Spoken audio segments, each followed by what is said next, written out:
బులెటిన్లో మరో బ్రేకింగ్ చూస్తున్నాం. రాష్ట్రంలో జిల్లాల పునర్వ్యవస్థీకరణ చేపడతామని, వాటి సంఖ్యను తగ్గిస్తామని ముఖ్యమంత్రి రేవంత్ రెడ్డి చేసిన వ్యాఖ్యలు అటు నిపుణులను ఇటు సామాన్యులను విస్మయానికి గురి చేస్తున్నాయి.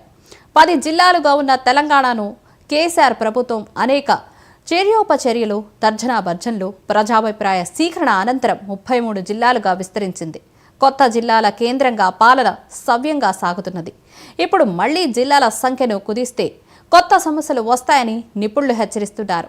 కొత్త చిన్న జిల్లాలతో ప్రభుత్వ పాలన ప్రజలకు చేరువైందని, కలెక్టర్ల ప్రత్యక్ష పర్యవేక్షణ పెరిగిందని, ప్రజా సమస్యలు వేగంగా పరిష్కారం అవుతున్నాయని చెప్తున్నారు.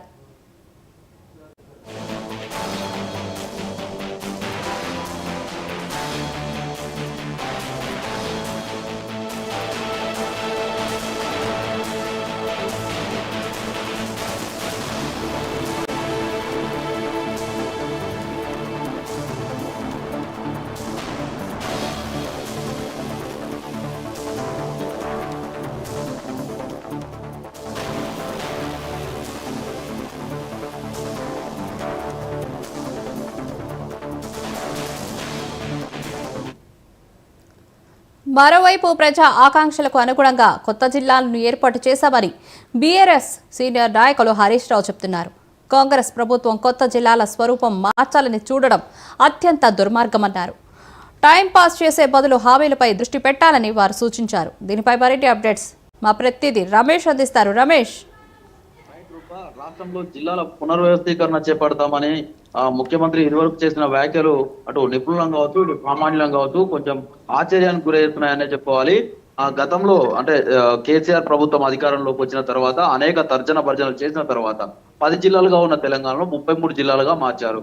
అయితే అప్పుడు అనేక ప్రజలు అంటే వారి ఆకాంక్షల మేరకు, వారి కోరికల మేరకే 33 జిల్లాలుగా మార్చామని చెప్పి అప్పుడు బీఆర్ఎస్ నేతలు ప్రకటించారు.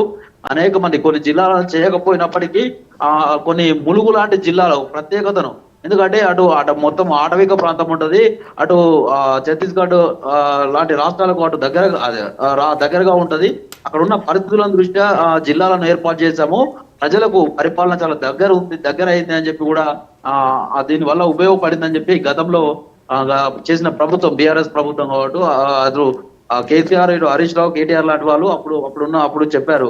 అయితే ఇప్పుడు కొత్తగా రేవంత్ రెడ్డి ప్రభుత్వం అధికారంలోకి వచ్చిన తర్వాత నిపుణులతో ఒక కమిటీ వేసి అసలు ఏం చేయాలి, ఎన్ని జిల్లాలుగా ఉండాలి, ఎలా ఉండాలి అని చెప్పి కూడా చేస్తామని చెప్తున్నారు.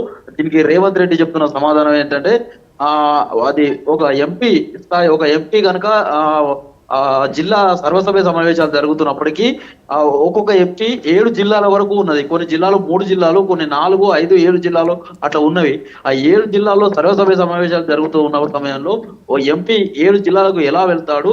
ఒక ఎలక్షన్ కనుక వచ్చినట్లయితే ఎలక్షన్ సమయంలో ఏదైతే ఉందో ఆ 7 జిల్లాలకు సంబంధించిన కలెక్టర్లతోటి, ఎస్పీలతోటి, అంటే పోలీసు ఉన్నతాధికారులతోటి, అటు మున్సిపల్ అధికారులతో కావచ్చు, ఇతర అధికారులతో కానీ సమీక్ష సమావేశం నిర్వహించాలంటే చాలా కష్టం అవుతుంది. అనేక ఇబ్బందులు ఉన్నాయి.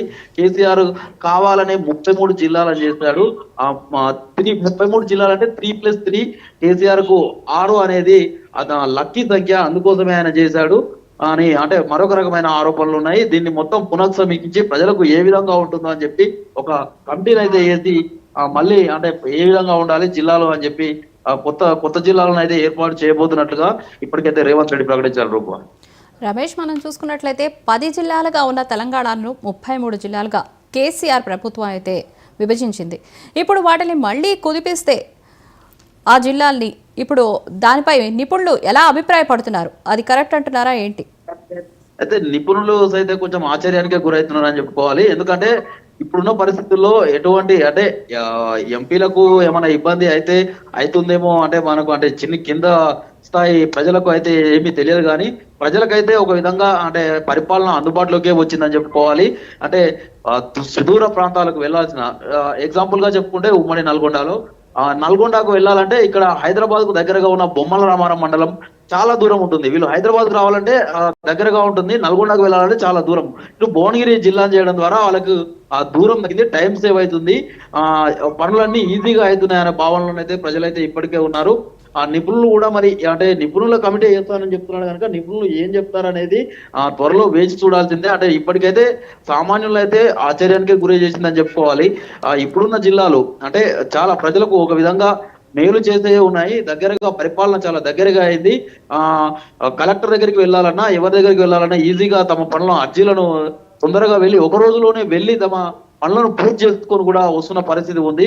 ఇట్లాంటి సమయంలో మరి కొత్త జిల్లాలను ఏర్పాటు చేయడం ద్వారా ఆయన ఏ విధంగా జిల్లాలను ఏర్పాటు చేస్తారనేది కూడా ఇప్పటికైతే విధి విధానాలు అయితే ఖరారు అయితే కాలేదు. ఎందుకంటే నిపుణుల కమిటీ చేస్తామంటున్నారు. ఆ నిపుణులు ఏం చెప్తారనేది కూడా తెలియదు.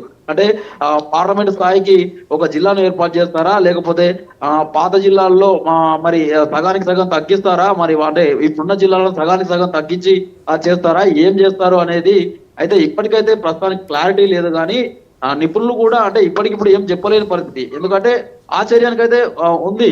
ఎందుకంటే సజావుగా సాగుతున్న సమయంలో జిల్లాల మార్పిడి అనేది ఎందుకు చేస్తున్నారు, ఏమిటికి చేస్తున్నారు? ఒకవేళ అంటే గతంలో కేసీఆర్ పైన కూడా ఆరోపణలు ఉండేవి. అంటే అభివృద్ధిని పక్కన పెట్టి ప్రజలను ఆలోచించనీయకుండా ఏదో ఒకటి ప్రజలను ఆలోచించేలా చేస్తున్నాడనే ఆరోపణలు ఉండేవి. ఈసారి కూడా మరి రేవంత్ రెడ్డి ప్రభుత్వం కూడా అదే విధంగా వెళ్తుందా? ప్రజలను అంటే ఇప్పటికిప్పుడు 6 గ్యారంటీస్ స్కీమ్లను అయితే అమలు చేయలేని పరిస్థితి ఉంది. అయితే ప్రజలను వీటి గురించి ఆలోచించనీయకుండా ఏదో ఒక అంటే డైవర్షన్ చేసి వేరే ఆలోచన వైపు మళ్ళిస్తే ప్రజలు వీటి గురించి ఆలోచించరు అనే కోణంలో ఏమైనా ఉందా అనేది కూడా మనకు తెలియని పరిస్థితి ఉంది. రూపా రైట్ రమేష్, థ్యాంక్ యూ.